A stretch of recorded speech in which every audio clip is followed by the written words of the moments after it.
다윗의 시대에 해를 거듭하여 3년 기근이 있으므로 다윗이 여호와 앞에 간구하매 여호와께서 이르시되 이는 사울과 말미암음이니 그가 기브온 사람을 죽였음이니라 하시니라. 기브온 사람은 이스라엘 족속이 아니요 그들은 아모리 사람 중에서 남은 자라. 이스라엘 족속들이 전에 그들에게 맹세하였거늘 사울이 이스라엘과 유다 족속을 위하여 열심히 있으므로 그들을 죽이고자 하였더라. 이에 왕이 기브온 사람들을 불러 그들에게 물은 다윗이 그들에게 묻되 내가 너희를 위하여 어떻게 하랴? 내가 어떻게 속죄하여야 너희가 여호와의 기업을 위하여 복을 빌겠느냐 하니 기브온 사람이 그에게 대답하되 사울과 그의 집과 우리 사이의 문제는 은금에 있지 아니하오며 이스라엘 가운데서 사람을 죽이는 문제도 우리에게 있지 아니하나이다 하니라. 왕이 이르되 너희가 말하는 대로 시행하리라.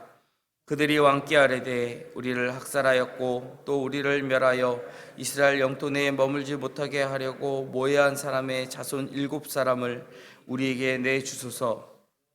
여호와께서 택하신 사울의 고을 기브아에서 우리가 여호와 앞에서 목매어 달겠나이다 하니 왕이 이르되 내가 내주리라 하니라. 서로 여호와를 두고 맹세한 것이 있으므로 왕이 사울의 손자 요나단의 아들 무비보셋은 아끼고 왕이 이에 곧 사울의 두 아들 알모니와 무비보셋과 사울의 딸 메라백에서 난 자 곧 무올라 사람 바르실레의 아들 5 아들을 붙잡아 그들을 기브온 사람의 손에 넘기니 기브온 사람이 그들을 산 위에서 여호와 앞에 목매 달매어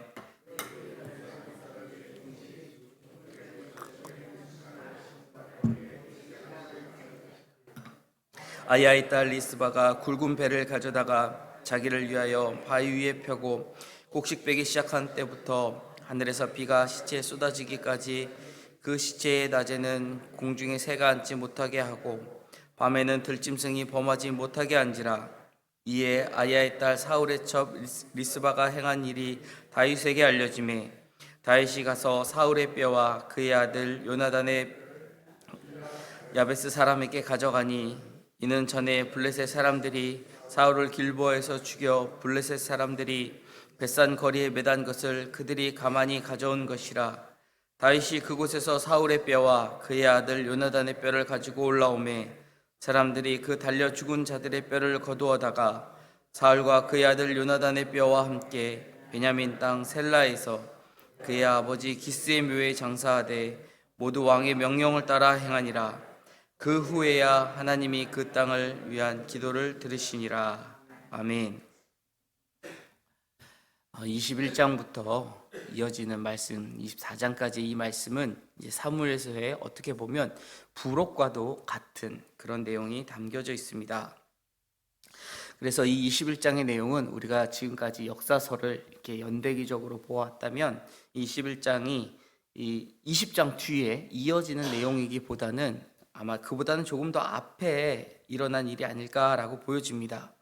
지금 무비보셋에 대하여 다윗이 알고 글을 넘겨주지 않는 내용이 오늘 본문에 나와 있는 걸 보면 우리가 이 사무엘하 9장 1절에 다윗이 처음으로 이제 사울에 남은 자들이 있느냐라는 그 질문을 하게 됩니다. 이제 그때만 해도 무비보셋을 알지 못했기 때문에 아마 그 뒤에 어느 정도 그 후에 이를 것이다라는 것을 우리가 염두하고 본다면 지금 이 말씀은 약간 부록처럼 이렇게 하나님께서 다윗 왕이라는 사람이 실수한 부분들이 이렇게 기록이 되어 있는데 그 부분을 보면서 비록 부족한 사람이지만 하나님께서 어떻게 그를 이스라엘의 그렇게 위대한 왕으로 사용하셨는지에 대해서 우리에게 알려주는 그런 메시지가 담겨져 있다라는 것을 우리가 보게 됩니다. 오늘 본문을 보시면 먼저 1절에 3년 기근과 그 원인에 대해서 나오고 있습니다. 이 3년 기근으로 시작해서 오늘 본문으로 시작해서 이제 24장에 보면 3일간의 재앙의 말씀이 나오게 됩니다.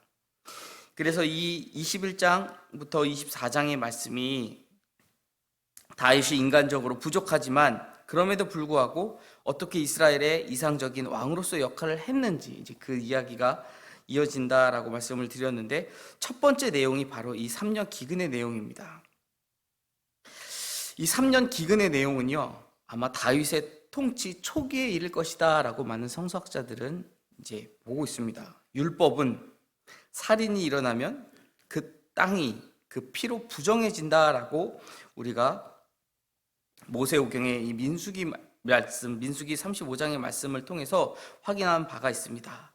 자, 피로 인해서 살인으로 인한 흘려진 그 피로 부정해지면, 살인자의 피가 아니면 그 땅이 치유될 수 없다라고 하나님께서는 모세를 통해 말씀하셨습니다.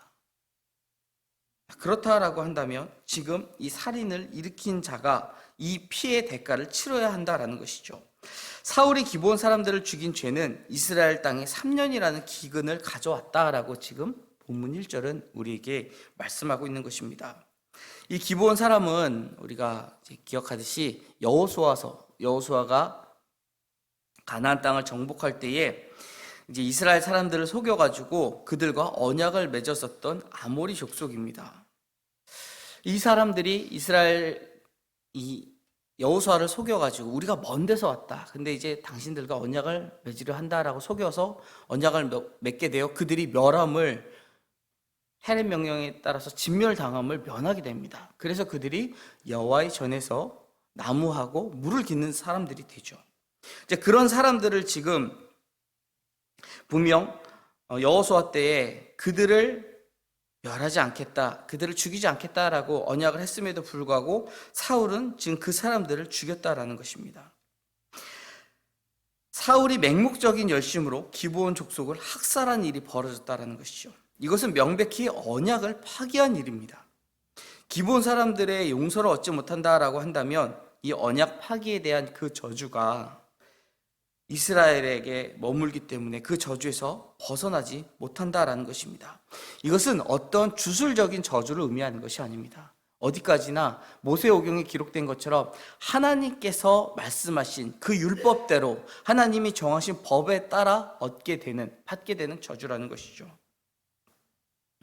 이에 다윗은요, 기브온 사람들을 불러서 이제 이스라엘을 용서하고 어떻게 하면 너희가 복을 빌어줄 수 있느냐, 무엇을 요구하느냐, 내가 그 요구를 다 들어주겠다라고 2절 하반절부터 4절까지의 그 내용을 담고 있습니다. 지금 이 문제, 기브와 사람들을 죽인 이 살인은 분명 다윗이 행한 일이 아니었습니다. 그의 선대 왕이었던 사울이 행한 일이었지만 지금 다윗은 이 문제를 해결하기 위해 나선 것이죠.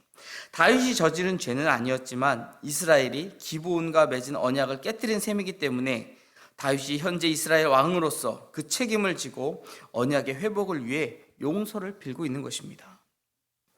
우리가 어떤 자리, 특히 대표가 되는 자리에 서게 되면은 그 대표로서 져야 할 책임들이 따라오게 됩니다. 그런데 때로는 내가 한 일이 아니지만 이 공동체를 위해서 이 책임을 져야 할 때가 있다는 것이죠. 만약 그것이 이 공동체를 살리고 이 공동체를 세워나가는 것이라고 한다면 비록 나의 잘못은 아니다 할지라도 내가 그 책임을 지는 자로서, 대표된 자로서 그 책임을 마땅히 감당해야 할 것입니다. 우리가 이러한 책임을 감당하는 모습이 어찌 본다면 하나님께서 바라시는 모습이 아닐까라고 오늘 본문을 통해 우리가 확인할 수 있습니다. 5절부터 이제 이 9절의 말씀을 보면 언약을 지키고 있는 이 다윗의 모습이 기록되어 있습니다. 다윗이 기브와 사람들을 불러서 너희가 원하는 바가 무엇이냐라고 물었을 때 이제 기브온 사람들은 다윗에게 이렇게 대답을 합니다. 사울이 자기들을 학살하고 내쫓았기 때문에 사울의 자손, 이 일을 행한 자, 즉 사울의 자손 7사람의 피로 그 죄값을 치러야 한다라고 요구를 하죠. 그래서 그의 자녀된 후손을 이야기하는데 7을 목매어 달겠다라고 이야기를 합니다.